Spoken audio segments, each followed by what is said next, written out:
Assalamualaikum warahmatullahi wabarakatuh. Selamat pagi anak-anak semua. Bagaimana kabarnya kalian hari ini? Semoga hari ini kalian selalu dalam keadaan sehat dan dalam lindungan Allah Subhanahu wa taala. Hari ini kita akan belajar prakarya ya dengan bab 2, yaitu tentang prinsip kelistrikan dan sistem instalasi listrik ya.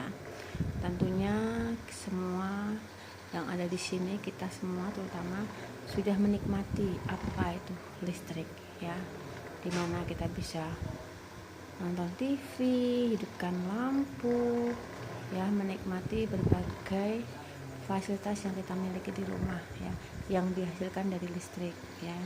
Nah sekarang apa tahu kelistrikan itu sendiri? Artinya kelistrikan adalah sifat benda yang muncul dari adanya muatan listrik ya. Kalau kita berbicara tentang muatan listrik, kita tentu akan berbicara tentang arus listrik.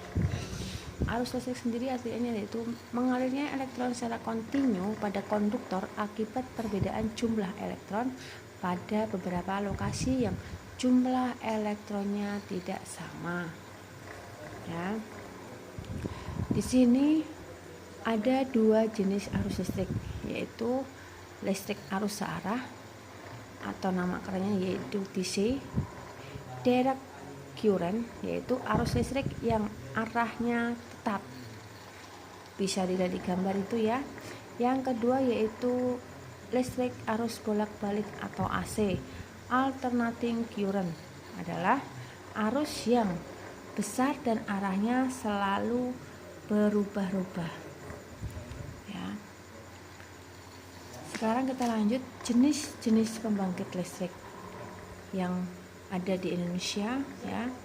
Yang pertama yaitu PLTA, pembangkit listrik tenaga air. Bisa dilihat itu gambarnya ya. Adalah pembangkit yang mengandalkan energi potensial dan kinetik dari air untuk menghasilkan energi listrik ya, atau disebut dengan hidroelektrik ya. Itu sumbernya dari air. Yang kedua yaitu PLTU, pembangkit listrik tenaga uap ya. Cara kerjanya yaitu uap ditampung dan disalurkan untuk memutarkan turbin uap ya. Ada di Jawa Tengah ya, Semarang, ada di Surabaya, Cilegon, dan Banten. Yang kedua yaitu PLTN, pembangkit listrik tenaga nuklir ya.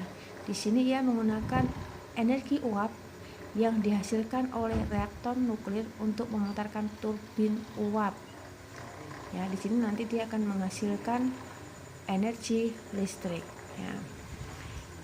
Selanjutnya yaitu PLTB, pembangkit listrik tenaga batu bara ya. Di sini menggunakan bahan bakar yaitu yang berupa bahan batu bara yang dibakar untuk mendidihkan air agar menghasilkan uap, dan uap itu digunakan untuk menggerakkan turbin ya, kemudian akan diubah menjadi energi listrik. Ada di PLTB Bukit Asam, Sumatera Utara. Selanjutnya yaitu PLTS atau pembangkit listrik tenaga surya. Di sini menggunakan cahaya matahari sebagai energi utamanya ya. Dari sinar matahari dapat langsung diubah menjadi energi listrik ya. Biasanya ini bisa digunakan untuk daerah-daerah yang memang tidak terjangkau dengan PLTA atau PLTU yang memang memungkinkan menggunakan tenaga surya. Selanjutnya yaitu pembangkit listrik tenaga angin ya. Hembusan angin digunakan untuk memutarkan baling-baling ya. Kemudian putaran tersebut digunakan untuk memutarkan generator. Dari generator inilah energi mekanik diubah menjadi energi listrik ya. Apa saja ya kira-kira alat ya yang kita gunakan menggunakan listrik? Ya, banyak sekali ya, terutama alat rumah tangga ya. Di sekolah pun juga ada ya.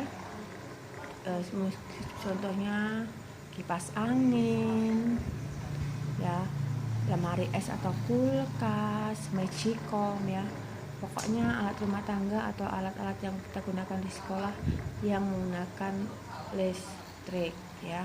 Mungkin itu saja dari Ibu ya. Jika ada pertanyaan atau ya kurang paham, bisa kalian chat Ibu secara pribadi ataupun di grup.